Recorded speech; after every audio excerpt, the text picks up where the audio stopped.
Jonathan Haidt's book, The Anxous Generation, is everywhere. And the basic premise is this, is that smartphones are bad, especially for teens, and that something has gone terribly wrong with parenting these days. I encourage you to watch our full review where we break the entire book down sort of bit by bit. But here I want to talk about three things that Jonathan Haidt misses. He totally ignores these things, which draw some of his conclusions sort of into question a little bit. And the first of that is that, well, let me give some context. The context here is that all the Gen Zers I know are excellent. We've got babysitters that do an excellent job.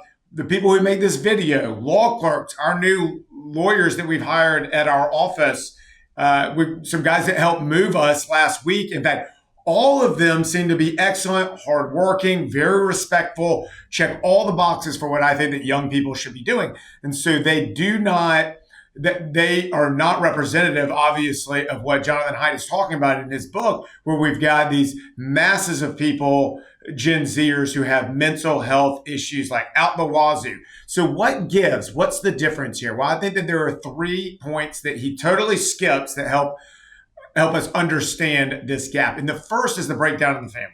He doesn't address this at all. I have no idea why, but it is very clear from the statistics and everywhere else that 2-parent households are best for raising children. Everyone knows that. Of course, that is not true in every single instance. But on average, kids from 2-parent households outperform kids from single-parent households all across the board. Now, what we see in our law practice regarding this is that when there is divorce, that causes a mega problem because one parent is going to be the money parent, always just flooding their kids with cash, and the other parent is going to be the cool parent to try to make up for that by letting them do whatever they want. Basically, kids of divorced parents have no rules. And so it makes it very difficult to rein in things like social media and smartphones. So that creates an enormous problem. The other thing is that what we know from the statistics is that 93% of inmates are male and 90% of inmates grew up in single parent households. Ding, ding, ding. The freest and best thing that we can do to raise children and to raise teenagers and to help them adjust into adulthood is 2-parent households. All right, moving on to the second point that he totally ignores here is that sports and work.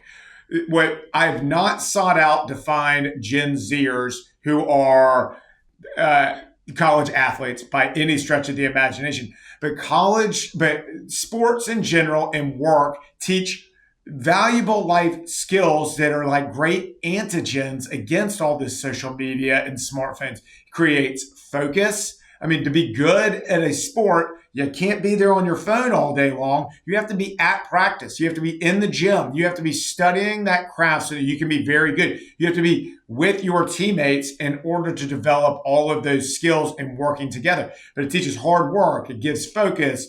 There are all these social skills that come with it. Like you have to get along with your teammate that you find is annoying for a common purpose. And that makes them very, very good people in the workplace. And so, as I mentioned, that all of the Gen Zers that I know are excellent young people for lots of reasons. And coincidentally, we have recently hired a college baseball player, a college football player. We have law clerks who are lacrosse and cheerleading and folks that make our videos and everything.